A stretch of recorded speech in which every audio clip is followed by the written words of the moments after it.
नमस्कार test of Odisha रे आपण समस्त को मो तरफ अनेक अनेक स्वागत।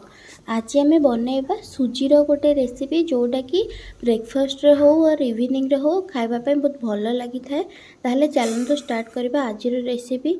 एई रेसिपी को बनइबा पई प्रथमे मो दुईटी छोट गाजर गोटे पियाज एवं तीनोटी लंका को लेकर ताको छोट छोट काटिके रखी देछि।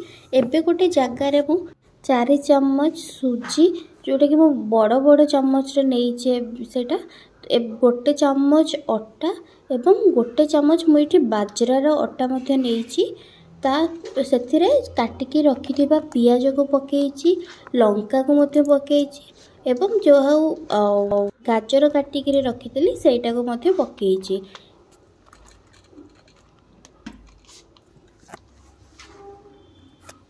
एबे सेथिरे किछि मसला ऐड करिया पई मु एठी गोटे चम्मच जीरा एवं गोटे चम्मच धनिया गुंड, गोटे चम्मच जीरा गुंड, गोटे चम्मच काश्मीर चिल्ली गुंड, ता सहित गोटे चम्मच हळदी सहित स्वाद अनुसार लूण देइकरी सेथिरे मु पानी देइछि। पानी देइकरी सेटा को भलसे गोळै देइछि।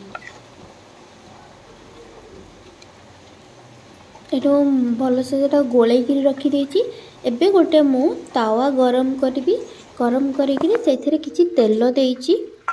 एटा तावाटा गरम होगी तेलटा गरम हो सारा पर मुझे गोले रखी बैटर को एबे सेथिरे देइछि। एबे मुझे 2 चम्मच दे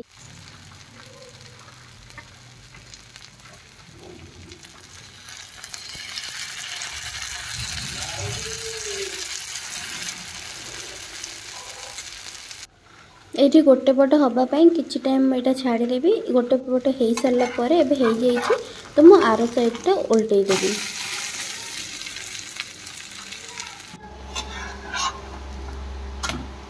दुई पट यहाँ हो मु गोटे जगह को काढ़ीदेवी।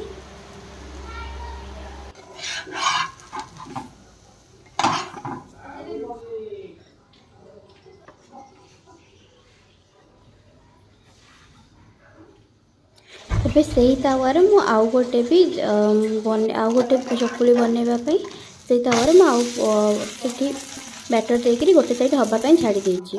एबे सेटा हो सारा पर सेटा को मु काढ़ी देइछि। एमिति ही एपरि भाबरे आपण भी ट्राई करो। धन्यवाद।